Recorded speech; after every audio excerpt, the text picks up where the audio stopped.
Porcelain shards scattered across the floor, coffee dripping down the wall like blood from a fresh wound. My sister's voice sliced through the silence. "Get out of your own house, you spoiled bitch!" She was shaking with rage, eyes wide, daring me to fight back. Behind her, my parents just watched. No scolding, no defense. Just quiet approval, as if my humiliation was entertainment. That was the moment something inside me broke. Quietly, cleanly, like glass under pressure.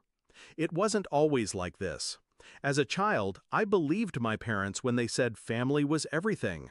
I believed my sister when she promised she'd always have my back. I believed love meant safety.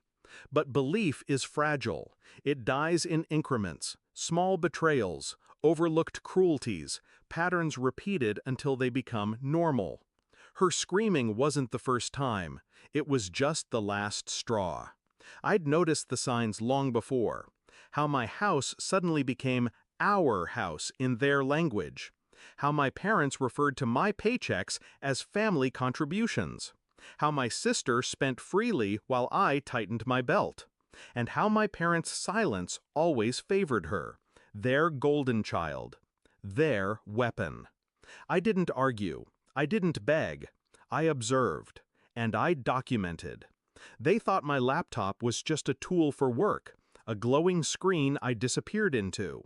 They didn't know it was also my vault. Bank transfers, property deeds, text threads, recordings. Years of negligence cataloged. Every bill I'd paid, every mortgage payment I alone shouldered. Every insult saved, time-stamped, undeniable. Evidence doesn't scream, it whispers. And whispered evidence can shatter empires. That night, after she smashed my mug, I let them stew in their triumph. I went upstairs, silent. But my silence wasn't defeat. It was calculation. Because I knew the truth. Paper beats blood. Contracts outlast screams. And ownership, real, legal ownership, was mine. The next morning, I invited them to the living room. They came reluctantly, annoyed, expecting apologies. Instead, I opened my laptop. One click. The projector lit up the wall. First came the deeds, signed in my name only. Then the bank records.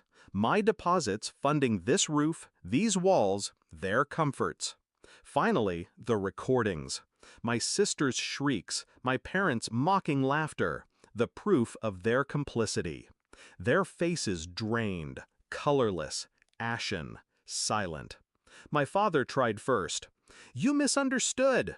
I cut him off with a single page, the clause naming me sole owner, sole signatory. My mother's lips trembled. "We're family."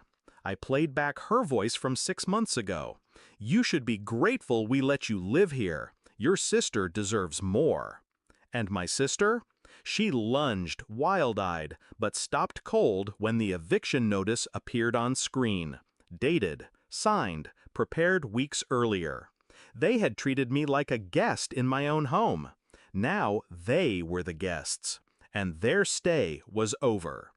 I didn't raise my voice. I didn't gloat.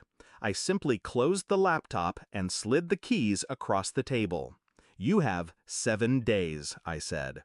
The silence that followed was heavier than any scream. 7 days passed quickly. Suitcases dragged across the floor. Doors slammed. Excuses whispered. Bargains offered. Tears shed. I accepted none of it. Because revenge doesn't always roar. Sometimes it simply enforces truth. And the truth was simple. They'd mistaken my silence for weakness.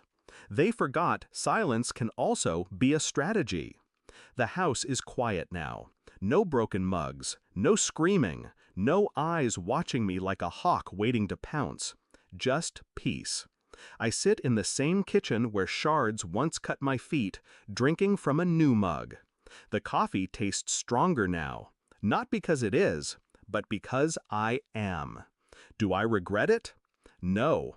They wanted me gone from the home I built. Instead, I made them disappear from it. That's the difference between rage and calculation. Rage smashes mugs. Calculation seizes beads. And I chose calculation. When I think back to their faces as the projector lit the wall, drained of color, exposed, that was the real victory.